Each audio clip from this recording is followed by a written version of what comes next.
नमस्कार। Money matrix forum पे आप सभी का स्वागत है। और आज हमारा जो विषय है वो एस्ट्रोलॉजी से जुड़ा हुआ विषय है। और उसमें भी जो विषय है वो जीवन में जो संबंधों में तनाव आ जाता है या किसी प्रकार के जो है द्वेष से उत्पन्न किसी भी तरीके के जो झगड़े होते हैं, चाहे वो पति पत्नी के बीच के झगड़े हों या फिर आपके अपने नेबर्स के साथ या किसी और विवाद को लेकर कोई झगड़ा हो, और फिर वह झगड़े जो हैं वो जो हैं कचहरी कोर्ट तक चले जाते हैं और फिर आपको उन सब चीज़ों को सामना करना पड़ता हो, तो इस विषय पर है। तो आज के विषय से हम समझने की कोशिश करेंगे कि कैसी दशाएं और कैसे ग्रह जो होते हैं वो हमारे जीवन में इस तरीके की बाधाएं लाते हैं। जैसे कि हम देखते हैं कि कुछ लोगों के जीवन में रोग बड़े लंबे समय तक चलते रहते हैं, उसी तरीके से कुछ लोगों के जीवन में कर्ज बड़े लंबे समय तक चलते रहते हैं, उसी तरीके से कुछ लोगों के जीवन में कोर्ट कचहरी के मामले भी वर्षों तक चलते रहते हैं। तो ये कोर्ट कचहरी के मामले जो हैं ये आपके जीवन में कब किस प्रकार से आते हैं और उनका क्या समाधान है, इन सब के ऊपर आज की हमारी चर्चा है। तो आइए शुरू करते हैं। आज की इस चैनल को सब्सक्राइब करें, हमें लाइक करके एनकरेज करें और जिन भी लोगों के जीवन में कोर्ट कचहरी के मामले चल रहे हैं उन तक ये वीडियो पहुंचाएं ताकि ये उनका कुछ भला कर सके। तो चलिए शुरू करते हैं। देखिए कि एस्ट्रोलॉजी के अंदर जो है कुछ स्थानों को अच्छा नहीं माना गया। जैसे कुंडली का छठा भाव जो है उसे बहुत अच्छा नहीं माना गया। हालांकि वर्तमान समय में छठा भाव जो है हमें कंपटीशन में स्किल्स एबिलिटी देता है कि हम किसी कंपटीशन को क्रैक कर सकें, लेकिन हमारे जो पारिवारिक जीवन होते हैं, सामाजिक जीवन होते हैं, वहाँ उसमें कुछ ना कुछ परेशानियाँ आती ही हैं। अब जब भी हम देखते हैं कि किसी के जीवन में कोर्ट कचहरी का विषय आ रहा है तो सबसे पहले हम यही देखते हैं कि क्या हमारे छठे घर में बैठी जो राशि है उसका दोबारा से कुछ एक्टिवेशन हो गया है क्या, या फिर उसमें बैठा ग्रह जो है उसका कुछ एक्टिवेशन हो गया है क्या, या फिर उसका किसी भी दूसरे ग्रहों के साथ संबंध बन गया है क्या। अगर हम देखते हैं कि छठे घर का स्वामी जो है उसका लग्न के साथ किसी प्रकार संबंध बन गया, या फिर आपके सातवें घर यानी अपनी पत्नी या फिर अपने व्यापारिक संबंधों में कोई संबंध बन गया, या फिर छठे घर का संबंध जो है वो आपके तीसरे घर के साथ बन गया जहाँ पर हमारे नेबर्स होते हैं या हमारे छोटे भाई बहन होते हैं, तो उन सब चीज़ों से जुड़ने पर भी जो है छठा घर जब एक्टिवेट होता है तो उससे भी जुड़ी हुई चीज़ें आती हैं। अब छठे घर के एक्टिवेट होने से ही केवल कोर्ट कचहरी के केसेस हों ऐसा नहीं है, क्योंकि छठा घर तो एक्टिवेट रहने से और भी चीज़ें होती हैं। लेकिन कोर्ट कचहरी के लिए हमें देखना पड़ता है कि जब छठा घर एक्टिवेट हुआ तो क्या उस समय आपके लग्न के स्वामी जो है वो कमज़ोर स्थिति में है, क्या वो खराब भावों में चले गए हैं, या फिर आपको जो दशा चल रही है वो अब छठे घर के स्वामी की ही चल रही है। मान लीजिए आपके छठे घर में शनि है तो शनि की दशा चल रही है, या फिर कोई और मंगल है तो मंगल की दशा चल रही है। तो छठे घर के स्वामी की दशा जो है वो उस समय जरूर कॉशियस रहने वाला समय होता है, क्योंकि वो वैसे भी छठा घर रोग ऋण या शत्रु का रहता है। तो जब भी हमारे छठे घर के स्वामी की दशा आती है तो हमें इस बात के लिए काफ़ी अवेयर रहना चाहिए कि क्या मेरे जीवन में कोई रोग आ सकता है, क्या मेरे जीवन में कोई कर्ज लेने की संभावना बन रही है, या फिर मेरा कोई ऐसा संबंध है जो काफ़ी समय से खराब चल रहा है और अब वह संबंध जो है वो शत्रुता में या फिर कोर्ट केस में बदल सकता है। तो हमें ये समझना होता है कि छठे घर का जो संबंध है वो हमारे लग्न के साथ किसी प्रकार से जुड़ जाना जो है वो हमारे लिए एक समस्या का कारक बन जाता है। अब छठे घर के साथ यदि जो है उसका संबंध सातवें घर से बन जाए तो सातवें घर के अंदर भी जो है जैसे हमारा पत्नी का स्थान होता है, हमारे स्पाउस का स्थान होता है, तो वहाँ कुछ संबंध होने पर पत्नी के साथ मनमुटाव होता है। बहुत सारे लोग ऐसे होते हैं जिनके जीवन में वर्षों तक विवाह संबंध रहते हैं लेकिन फिर भी ऐसी समस्याएं आ जाती हैं। तो कहीं ना कहीं सातवां घर छठे घर के साथ जो है किसी संबंध को जोड़ लेता है, और वहाँ हमें उसमें ये भी देखना चाहिए कि क्या उसका संबंध अब आठवें घर के साथ बन रहा है, क्योंकि आठवां घर भी जो है उसको भी हम अच्छा घर नहीं मानते और वो भी मित्र तुल्य कष्ट देने के लिए है। तो जब भी छठे सातवें या आठवें का संबंध आपस में बन जाता है तो फिर वो मामले कोर्ट कचहरी में चले जाते हैं और बड़े लंबे समय तक चलते रहते हैं। उसी प्रकार से यदि उसका संबंध हम 12वें घर से जोड़ के देखते हैं तो फिर वहाँ हमें देखना पड़ता है कि हमें किसी प्रकार के परिणाम को फेस करना पड़ता है, या तो किसी तरीके का पनिशमेंट होता है या फिर किसी तरीके का फाइन होता है। तो वो सब चीज़ें भी जो है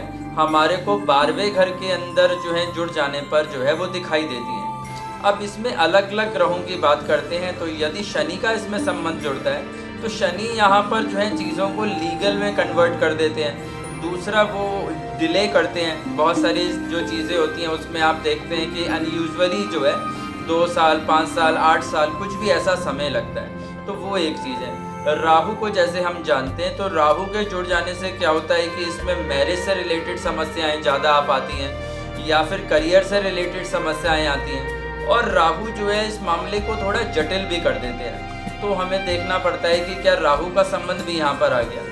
उसी तरीके से यदि केतु जुड़ जाते हैं तो फिर केतु के अंदर भी हम देखते हैं कि हमें जो है किसी प्रकार के पैसे से जुड़े हुए फाइन को पे करना पड़ता है। किसी तरीके की और ऐसे फैसले जो पैसे से जुड़े हुए होते हैं या किसी फंडिंग से जुड़े हुए होते हैं या बिजनेस लॉस से जुड़े होते हैं, तो वो सब भी केतु के बैड इफेक्ट से यहाँ पर आते हैं। अगर मंगल भी उसमें जुड़ जाए और उसका संबंध आपके 8वें घर या 12वें घर से जुड़ जाए, तो फिर उसमें कारावास से जुड़ी हुई चीज़ें और कुछ संगीन जो अपराधों से जुड़ी हुई धाराएं हैं वो सब भी उसमें जुड़ जाती हैं। तो इस प्रकार से जो ग्रह हैं वो भी यहाँ पर अपने परिणाम देते हैं। यदि सूर्य राहु है या फिर चंद्रमा राहु के साथ हैं तो वो सिचुएशन को और ख़राब कर देते हैं, क्योंकि सूर्य, चंद्रमा या गुरु जो है ये हमारे स्वाभाविकली जो है वो कई सारे शुभ कार्य में भी हमारे जीवन में जुड़े रहते हैं और नैसर्गिक कारक है हमारे आत्मा के, हमारे मन के, बुद्धि के।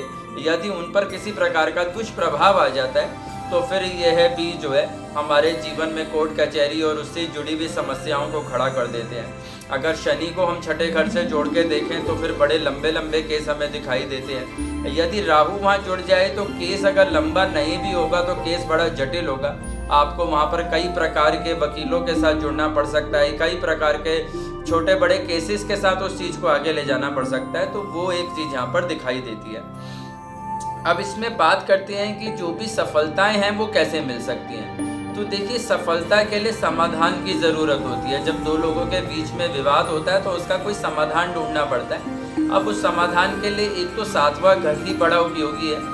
उसी 7वें घर के अंदर जब कोई शुभ ग्रह प्रवेश करते हैं, जब उससे जुड़ी हुई दशाएं प्रवेश करती हैं या फिर दूसरा घर तो वो भी इससे जुड़ा रहता है, तो वहाँ भी कुछ दशाएं अगर उसकी आती हैं और वहाँ पे भी शुभ ग्रह संकेत आते हैं तो फिर किसी प्रकार का वहाँ पे हमें समाधान मिलता दिखाई देता है, क्योंकि दूसरा घर पैसे से जुड़ा हुआ रहता है और 7वां घर संबंधों से जुड़ा रहता है। और वर्तमान समय में हम देखते हैं कि जो भी विवाद है उसके अंदर ये दो चीज़ें जो हैं वो हमें आम तौर पर दिखाई देती हैं। उसी तरीके से हमें इनसे जुड़े नक्षत्रों पर भी एक बार निगाह डाल लेनी चाहिए कि जो नक्षत्र वहाँ हैं वो नक्षत्र जो है उनके क्या परिणाम हैं, उनके क्या तत्व हैं, तो वो भी हमें यहाँ पर बहुत कुछ चीज़ें सिखाते हैं। उसी तरीके से 5वां घर जो है और उससे जुड़ी हुई जो राशि है वो भी हमारे को देखनी चाहिए कि वो किस प्रकार से काम करती है, क्योंकि 5वां घर जो है वो 6ठे घर से 12वां घर हो जाता है, यानी 6ठे घर के को व्यय कर देता है। तो कई बार हम कोर्ट केस करते हैं लेकिन वो कोर्ट केस जो है उसका कोई परिणाम नहीं निकलता, उसमें किसी प्रकार से भी हल नहीं निकल पाता और फिर हमें लगता है कि हमने बरसों केस लड़े और उससे कोई लाभ नहीं हुआ। तो वो चीज़ भी हमें यहाँ दिखाई देती है। इसी प्रकार से 11वां घर जो है वो हमारी प्राप्ति का घर है।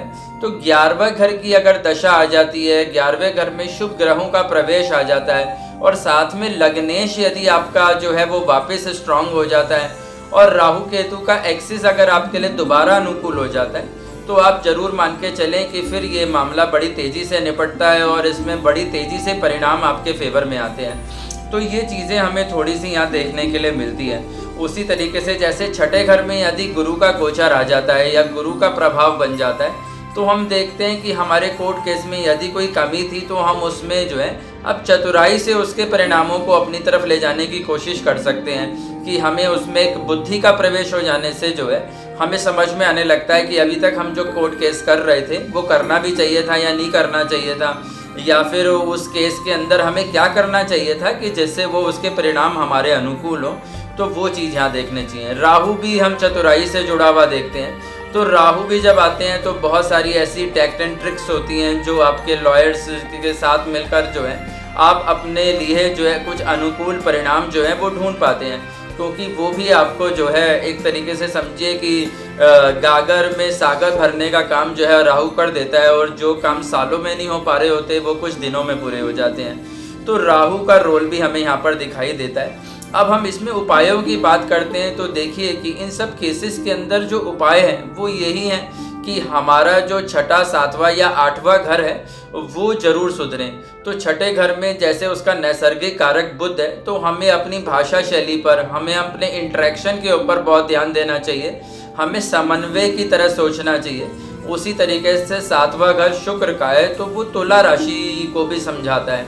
तो तुला का मतलब होता है दोनों साइड बैलेंस करना, और किसी भी केस का परिणाम तभी सही आता है जब दोनों साइड बैलेंस हो जाता है, क्योंकि यदि एक भी उसके अंदर जुड़ा हुआ पक्ष जो है वो अपने लिए कुछ नहीं पाता तो वो परिणाम खिंचता रहता है। उसी तरीके से आठवां घर मंगल की राशि का है, और आठवां घर जो है वो किसी भी तरीके के बड़े विवाद को या फिर ऐसी घटनाओं को जन्म देता है जो हमारे जीवन में अनुकूल नहीं होती। तो आठवां घर जो है वो अज्ञात घर है जिसे बोलते हैं। तो वहाँ हमें क्या रहता है कि शनि से जुड़े हुए उपाय जरूर करने चाहिए, मंगल से जुड़े हुए उपाय जरूर करने चाहिए, और ऐसी साधनाएं जरूर करनी चाहिए जो आठवें घर से जुड़ी हुई रहती हैं। फिर वो जाप हों, आपके गुरु मंत्र के जाप हों, या फिर वो देवी की पूजा साधनाएं हों, या फिर उग्र साधनाएं हों।